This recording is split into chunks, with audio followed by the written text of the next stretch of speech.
instrucciones y son amonestaciones a los cristianos que están padeciendo persecución injustamente por causa del nombre de Jesús. Hace 2 domingos el apóstol Pedro le da instrucción a los pastores. Hoy seguimos con las instrucciones generales de esta carta, pero estuvimos leyendo algo muy importante en la vida de cada cristiano, y el tema acerca de lo que vamos a hablar es la humildad hacia los hombres y también la humildad hacia Dios. El tema pues de esta mañana, o lo que habla estos versos o estas exhortaciones, es acerca de la humildad hacia los hombres, hacia los unos a los otros, pero también la humildad o la humillación que debemos de tener hacia Dios. El mundo, hermano, considera la humildad no como un distintivo bueno del hombre, ¿verdad o no verdad? El mundo considera la humildad no como un distintivo bueno del hombre, más bien lo considera como una debilidad, más bien lo considera como un defecto, es algo despectivo, o nos hemos creado que la humildad es la imagen de alguien débil. Sin embargo, la Biblia enseña todo lo contrario. Pedro exhorta a ser humildes ante los hombres y también ante Dios. La Biblia enseña pues que la humildad no es una debilidad, no es un defecto, no es algo despectivo. La Biblia enseña todo lo contrario. En los primeros versos del 1 al 5 del capítulo 5, vimos hace 2 domingos el llamado o la instrucción que hace Pedro a los pastores de esta región. Pedro hace un llamado de cuidar el rebaño de Jesucristo. Esa es la principal función del pastor, dice Pedro, cuidar el rebaño, pero no un rebaño propio, sino un rebaño de alguien más. Ese rebaño es del Señor Jesucristo. Y también Pedro da instrucciones a los pastores, no solamente de cuidar el rebaño, sino ser ejemplo para las ovejas. También Pedro les recuerda, hermano, que los pastores recibirán como una recompensa, una corona incorruptible. Pedro les exhorta a los pastores a el cuidado debe tener ciertas características. No tiene que ser por fuerza, sino por voluntad. No tiene que ser por ganancias deshonestas, sino por un ánimo pronto de servir a las ovejas. No tiene que ser como el que tiene señorío sobre las ovejas, sino siendo ejemplo de conducta y verdad. Es una instrucción que hace el apóstol Pedro a los pastores. Así que, hermanos, también estuvimos viendo que en la Biblia existen requisitos para los pastores o para los que quieren ser pastores, y estuvimos solamente leyendo los requisitos en Primera de Timoteo capítulo 3 y en Tito capítulo número 1. Después de dar instrucciones pues a los pastores, Pedro hace una serie de exhortaciones a los lectores de esta carta. Pero, hermanos, les hago esta pregunta, a ver si ustedes pueden contestar o pueden recordar la respuesta. ¿Qué significa exhortar?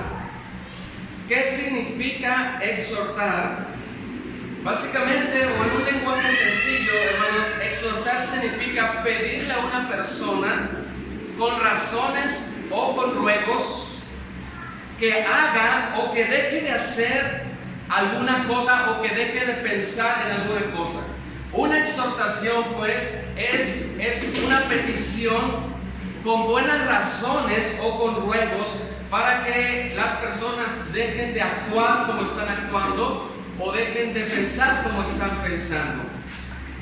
Del capítulo 5 hasta los últimos versos de este pedazo de la carta, hermanos, se trata pues de exhortaciones generales que hace Pedro a sus hermanos a quienes él está escribiendo la carta. En el capítulo 5, verso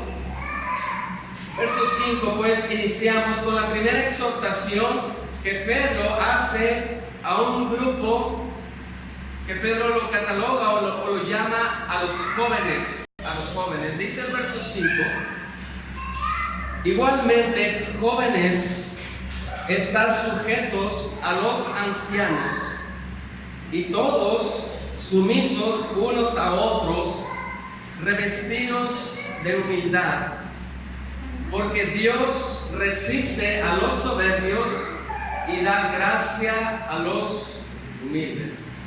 La primera exhortación pues va dirigida a los jóvenes. Primera exhortación del capítulo 5 dirigida a los líderes, a los pastores. Sin embargo, en el verso 5, Pedro lleva la exhortación a los jóvenes. Hermano, ¿qué es un joven? ¿Qué es un joven? Un joven es una persona, ya sea hombre o mujer, que vive un periodo entre la niñez y la edad madura o la adultez. Pero lejos, hermanos, de esta definición, la función principal de los jóvenes no es estar separado de los adultos como en nuestro tiempo. La función principal de los jóvenes es capacitarse para llegar a la madurez. El trabajo del joven es capacitarse para llegar a la madurez. En Hechos capítulo 5, hermanos, encontramos unos jóvenes trabajando en la iglesia primitiva. La función de estos jóvenes era llevar el cuerpo de la persona que había muerto, en este caso Ananías y Zafiro. En 1 Timoteo capítulo 5, Pablo le dice a Timoteo: a los jóvenes en la iglesia debes de tratarlos como a hermanos, Y Tito capítulo 2, verso 6, hace un llamado a estos jóvenes a que sean prudentes y que sean sobrios. Así que, hermano, un joven que ha salido de la niñez y está en proceso de llegar a la edad adulta o a la madurez, una de sus principales funciones es capacitarse, prepararse para ser un hombre maduro o una mujer madura. Pero ¿qué significa cuando Pedro dice: igualmente, jóvenes, están sujetos a los ancianos? Podemos contestar dos preguntas. Primero, ¿qué significa estar sujetos? ¿Y por qué Pedro dice esta instrucción o esta exhortación? ¿Cuál es el propósito, pues, de estar sujetos a los ancianos, dice Pedro, a los jóvenes? Número uno, hermanos, la primera respuesta, ¿qué significa estar sujetos? A nadie nos gusta cuando se nos dice: sujétate pues a los pastores, a los ancianos o a las personas de mayor edad. ¿Qué significa estar sujetos? Recuerden, hermanos, que los jóvenes están en un proceso de madurez. Su principal razón es capacitarse para llegar a esa madurez.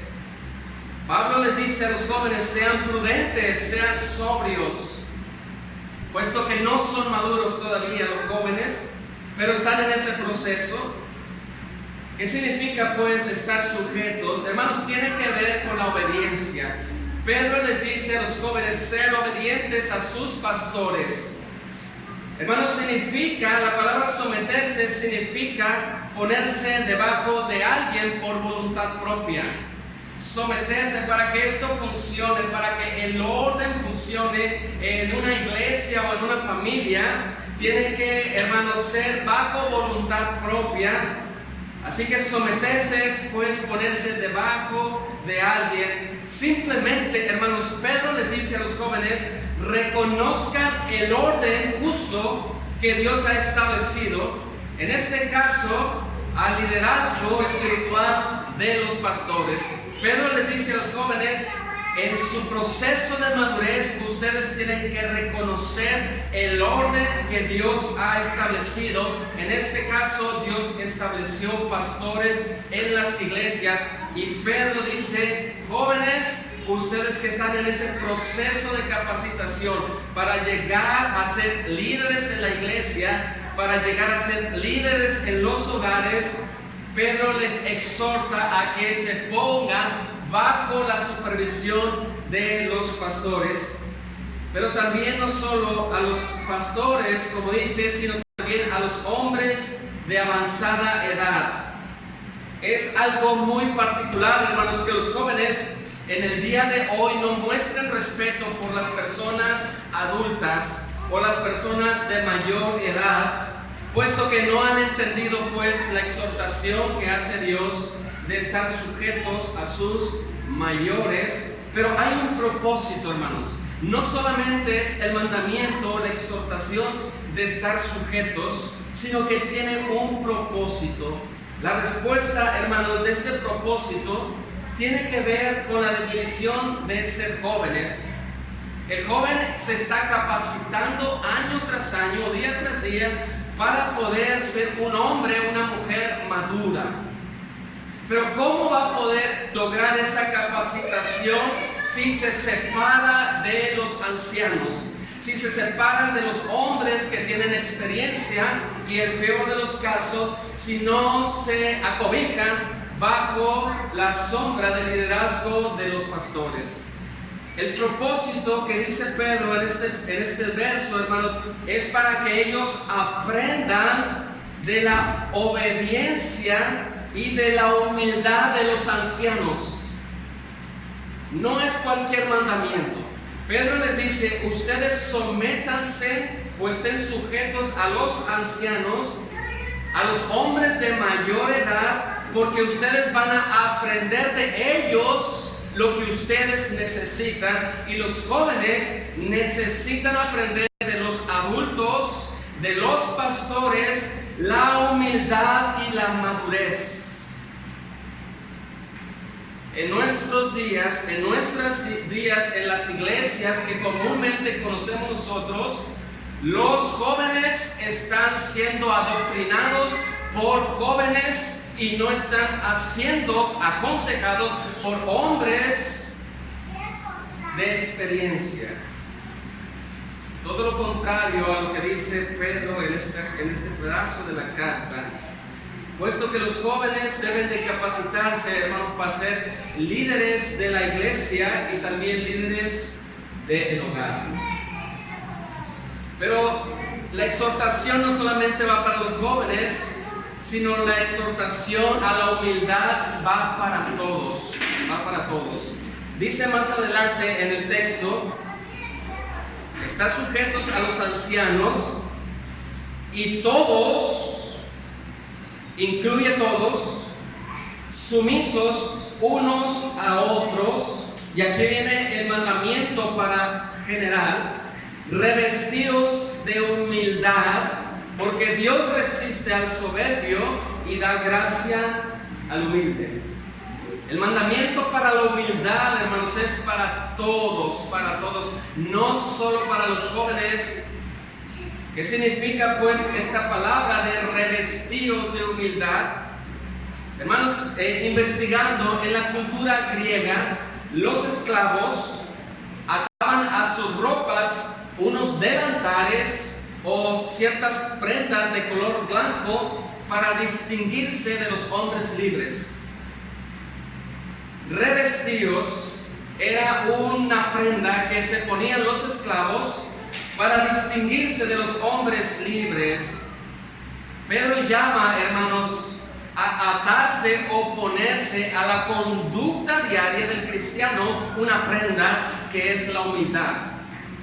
Pedro dice: todos sumisos en su conducta, en el trato el uno por el otro, vístanse de la humildad, de modo, dice Pedro, que sea algo visible. Esta palabra, pues, revestirse, significa que tiene que ser algo visible la humildad. Así como el esclavo se distinguía, pues, de los hombres libres, el cristiano en su conducta, en medio de la persecución injusta, debe vestirse de la humildad. No se tiene que olvidar de esta palabra de la humildad. ¿Qué es, pues, hermanos, la humildad? Porque podemos tener un concepto diferente, pero ¿qué dice la Biblia acerca de la humildad? Si gusta usted anotar en sus apuntes, Filipenses 2, verso 3, nos define la humildad. Y ahorita vamos a ver por qué Pedro cita un proverbio: Dios resiste al soberbio y da gracia al humilde. Filipenses 2, verso 3 nos define de una manera sencilla la humildad. Dice Pablo en este verso: nada hagáis por contienda o por vanagloria, antes bien por humildad, estimando cada uno a los demás como superiores a él mismo. La humildad bíblica es estimarse o estimando cada uno a los demás como superiores a él mismo por una razón. Dios resiste al soberbio y Dios le da gracia al humilde. Pedro está teniendo en mente Proverbios 3, verso 34. Pero ¿qué tiene que ver, pues, este proverbio para los creyentes? ¿Qué tiene que ver este proverbio para los cristianos que están padeciendo persecución? ¿O qué tiene que ver este revestirse de humildad para nosotros? La humildad, como dijimos, es estimarse cada uno a los demás como superiores a uno mismo. ¿Por qué, pues, Pedro cita Proverbios donde dice que Dios resiste al soberbio y da gracia al humilde? Hermanos, déjenme explicárselo de esta manera. El pensamiento del cristiano siempre debe ser hablando de la humildad, como algo que se pueda notar, que se pueda ver.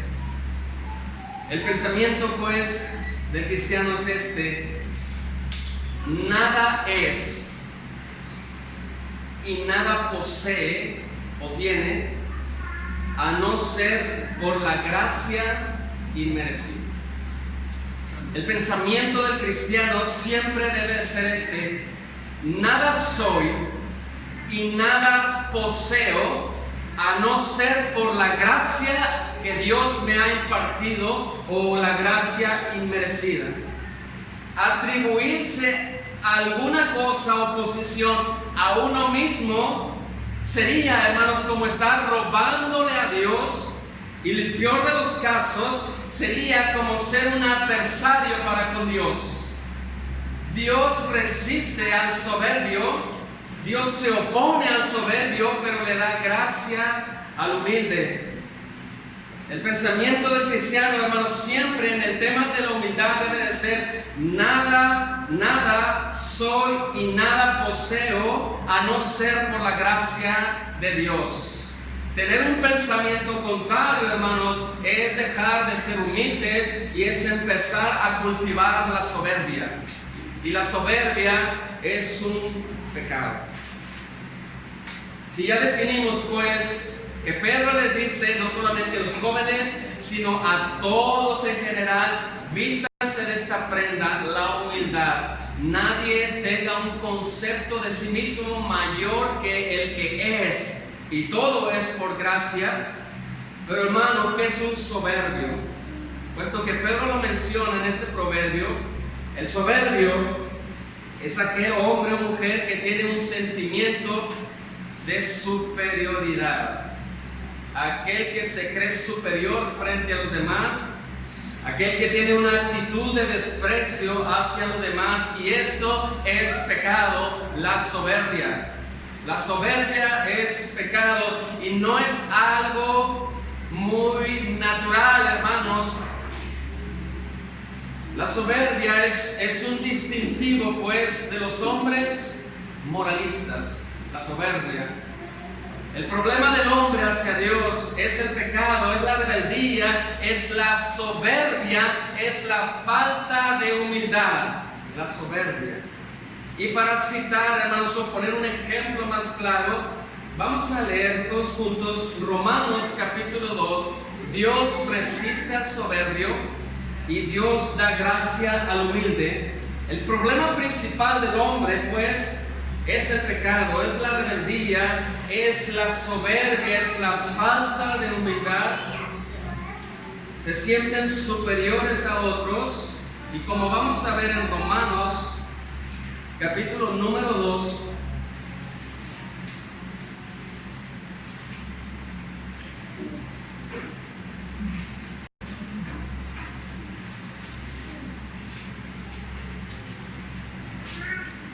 Romanos capítulo 2, los primeros 4 versos tratan acerca del hombre moralista, del hombre moral.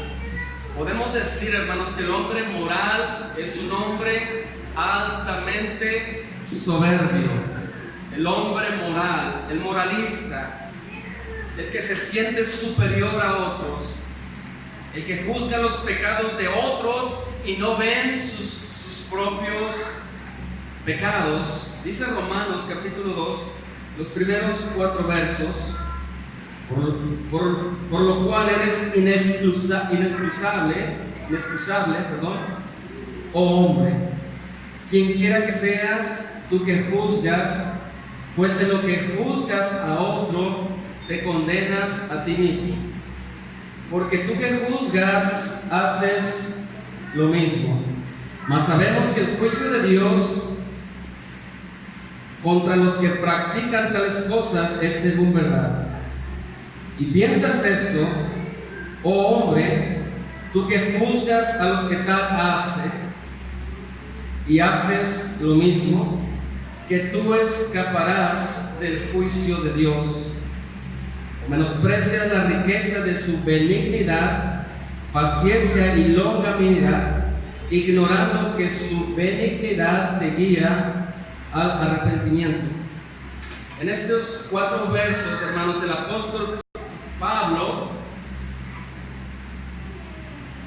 trata el tema del pecado acerca del hombre moralista, aquel que se siente superior a otros. Este hombre moralista, este hombre soberbio, puede ver los pecados de otros, pero no puede ver su propio pecado. ¿Por qué? Por la sencilla razón que es soberbio, se siente superior a otros.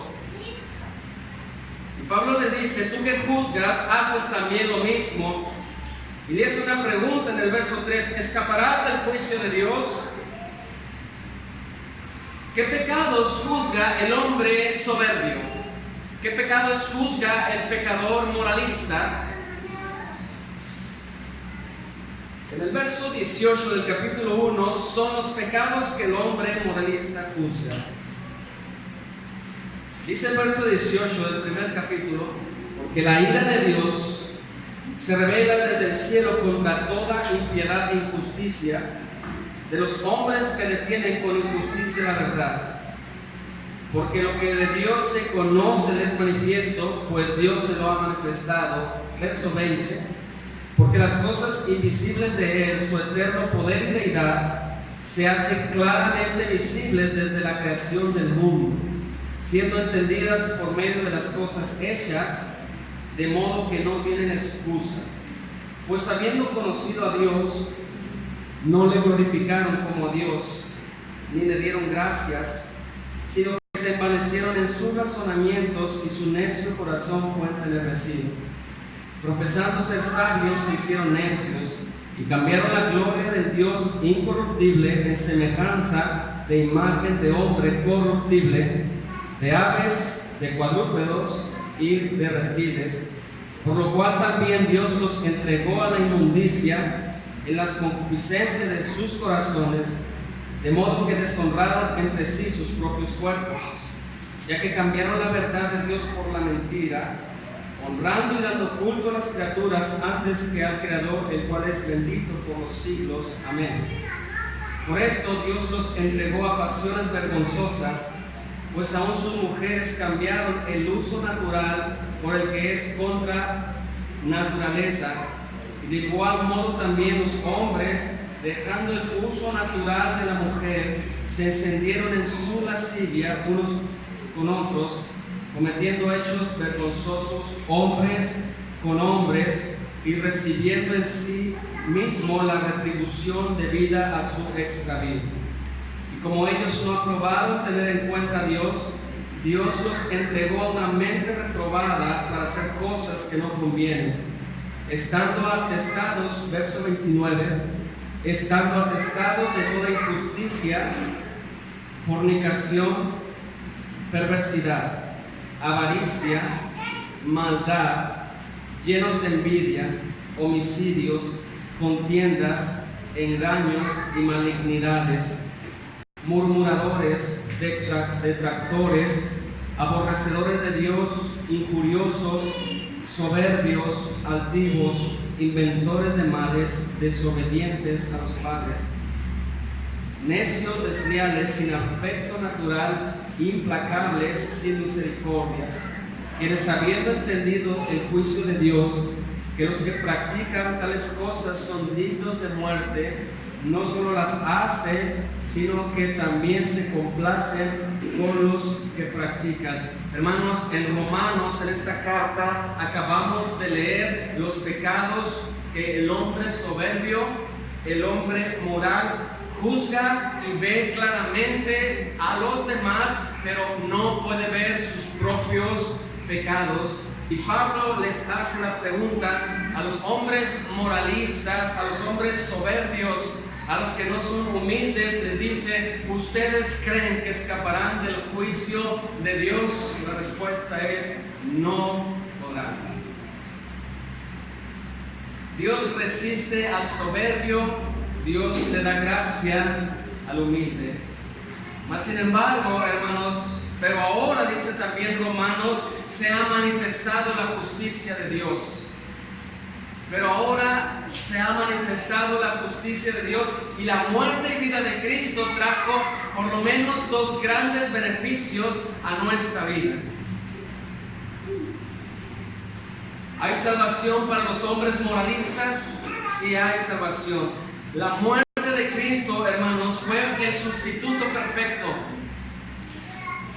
La paga por el pecado demanda la muerte del pecador, pero se manifestó Jesucristo como el sustituto perfecto y pagó la justa condenación o la justa pena por todos los que han pecado. Cristo se dio a sí mismo, como veíamos en la clase. Cristo fue hecho maldición por nosotros.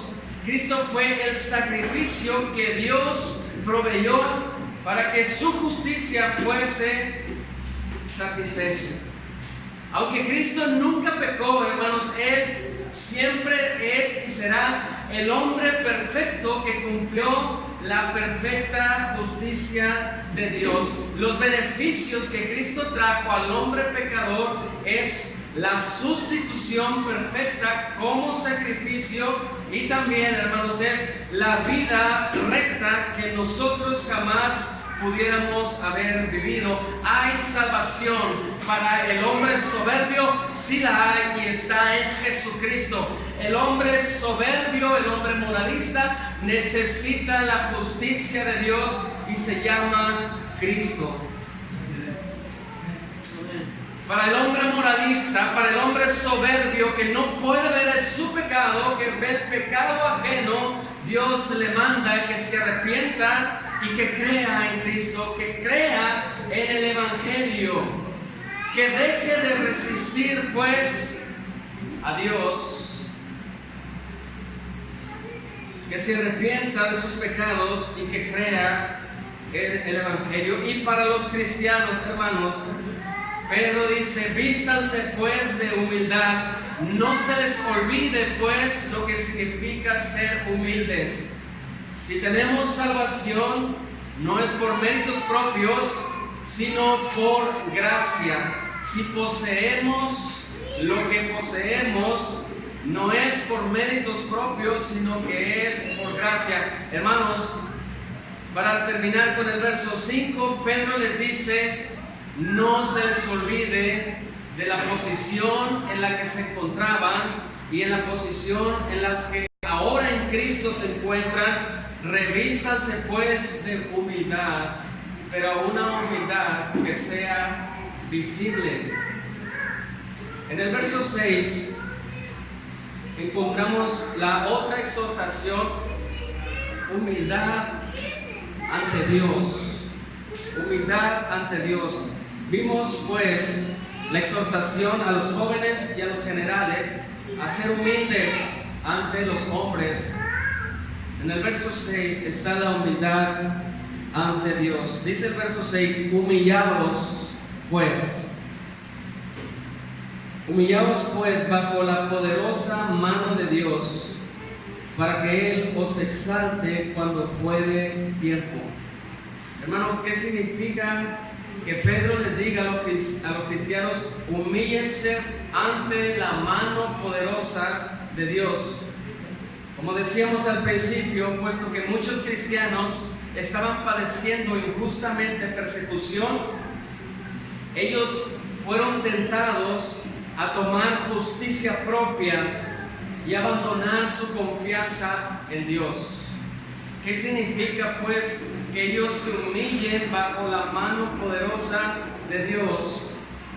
Hermanos, básicamente es que esta humillación es mostrar una total dependencia de Dios y no de nosotros mismos.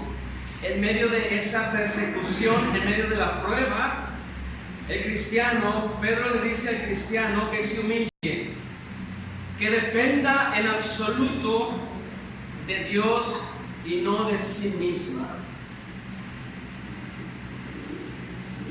La pregunta, hermanos, es: cuando nosotros estamos padeciendo dificultades, alguna prueba, ¿nos humillamos ante Dios o empezamos a actuar por nuestras propias fuerzas? Pedro hace un llamado: no solamente muestren humildad ante ustedes, sino que también muestren humildad ante Dios. Tengan una dependencia completa de Dios, porque Dios cuida a los suyos. Uno de los frutos de la falta de humildad del cristiano ante Dios, hermanos, ¿saben cuál es? La falta de paciencia. La falta de paciencia.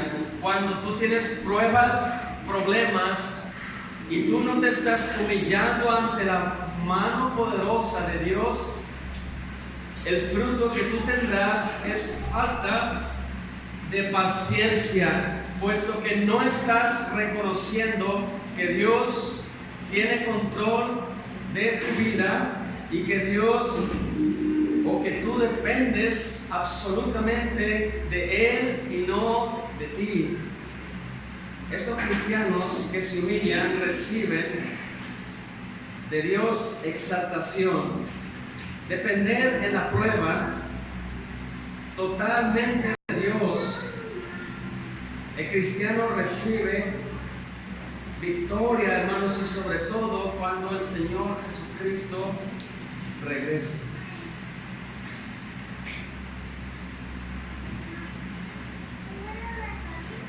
Hemos visto pues la exhortación que Pedro hace a los jóvenes a obedecer, respetar a los ancianos, a los líderes de las iglesias, ya sean pastores o hombres de Dios de avanzada edad.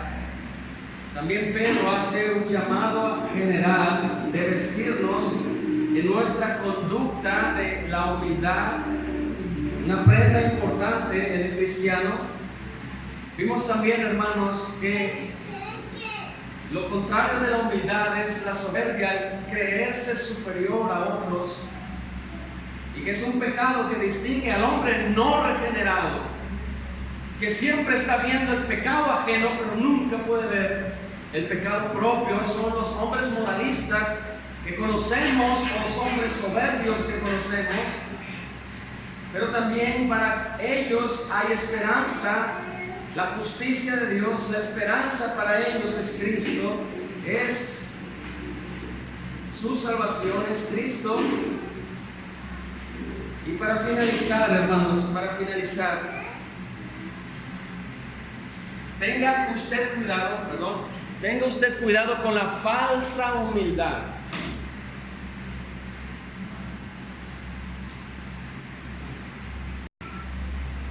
tenga usted cuidado con una aplicación, con la falsa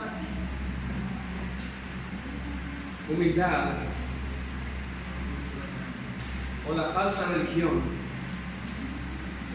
Ya vimos que la humildad verdadera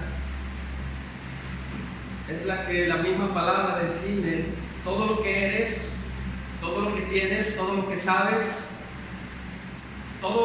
cada minuto que tú respiras, cada minuto que tú puedes ver, tomar agua, el mismo arrepentimiento, la misma creencia, todo lo que tú sabes, crees, todo lo que haces, hermano, nunca se te olvide que es por gracia. Nunca se te olvide que nada bueno hubo en ti para que Dios haya salvado y para que Dios te conserve hasta este día. No hay nada bueno que Dios haya visto en ti. Cualidades cero, no hay ninguna cualidad. Es por pura misericordia y pura gracia. Esa es la humildad. No olvidarse de la posición en la que estabas y que ahora tienes en Cristo. Pero ten cuidado pues de la falsa humildad o la falsa religión. Y para finalizar, hermanos, pongo un ejemplo de una palabra rara para muchos, a lo mejor para otros muy conocida, pero es el ascetismo.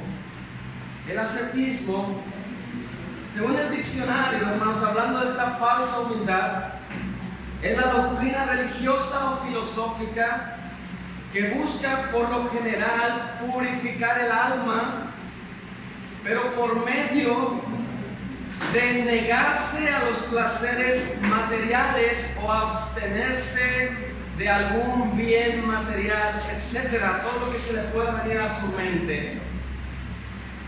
John MacArthur, hermanos, en su comentario dice lo siguiente del ascetismo o de la falsa religión o de la falsa humildad, perdón. El ascetismo hace el intento de alcanzar la santidad mediante, número uno, el descuido riguroso de uno mismo. El descuido riguroso. El hermano tiene una barba muy grande, es que es muy humilde. El hermano se viste con ropa, hace un año que no compra ropa, es que es muy humilde. Falsa humildad, no tiene nada que ver con lo que dice la Escritura. Es un descuido riguroso de su misma persona o la abnegación extrema. Se abstiene de todo lo que él le venga en su mente y que no está en la Escritura. Se abstiene de falsa humildad. Se abstiene de no comer ciertas comidas, pues si come lo hace menos espiritual, o si lo come lo hace... Es un enredo, pues, porque no es algo bíblico. Es una abnegación extrema. No sale de vacaciones a la playa porque piensa que es pecado. Es que es muy humilde el hermano, prefiere quedarse en su recámara o en su cuarto. No tiene nada que ver con la gracia, con la humildad. También dice John MacArthur que causa sufrimientos infligidos por sí mismo, o sea que busca sufrir para ser humilde. El ascetismo pues carece de poder para restringir el pecado o acercarse a Dios, hermanos. ¿Cómo podemos nosotros tener victoria con el pecado o acercarse para con Dios? Pues la base es la gracia y nada más. El ascetismo, esta filosofía pues solo sirve para agradarse a uno mismo. Según Colosenses, si ustedes recuerdan, solo sirve para agradar la carne. Con frecuencia los ascéticos solo quieren hacer un espectáculo en público de su supuesta humildad o de su supuesta santidad. En otras palabras, son humildes, pero cuando alguien los ve, y no cuando nadie los ve. Para finalizar, hermanos, la humildad en el cristiano tiene que ser algo notoria en su conducta. Cristo es nuestro modelo de humildad. Aprendan de mí, dice Jesús, que soy un hombre manso y humilde de corazón. Aprendamos nosotros, hermanos, que todo lo que somos, todo lo que tenemos, todo lo que sabemos, todo lo que obramos, ha sido por pura gracia y pura misericordia. Este distintivo de la humildad que el cristianismo moderno carece, es necesario pues volver otra vez a estar siempre recordando lo que somos, lo que tenemos, y todo es centrado en Cristo y no en nosotros mismos.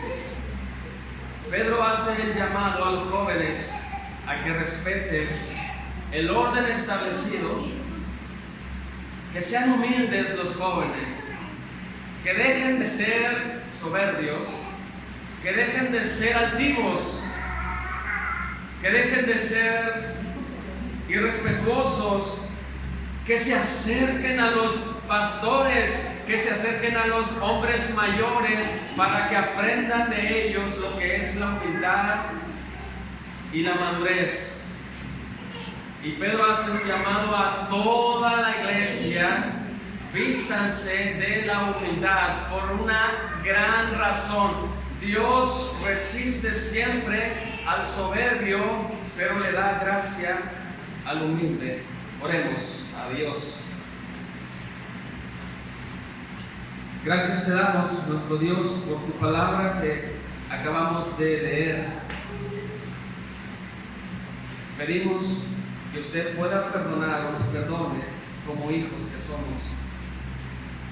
Todas las veces que hemos hablado, actuado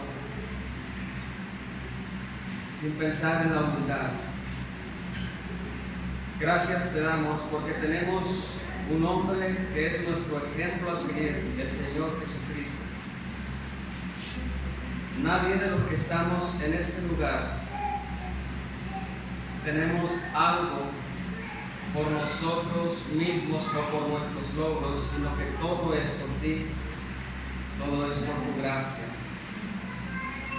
Que nuestras vidas se puedan distinguir no por la falsa humildad, sino por la verdadera humildad. Soy lo que soy por pura gracia. En el nombre de Jesús.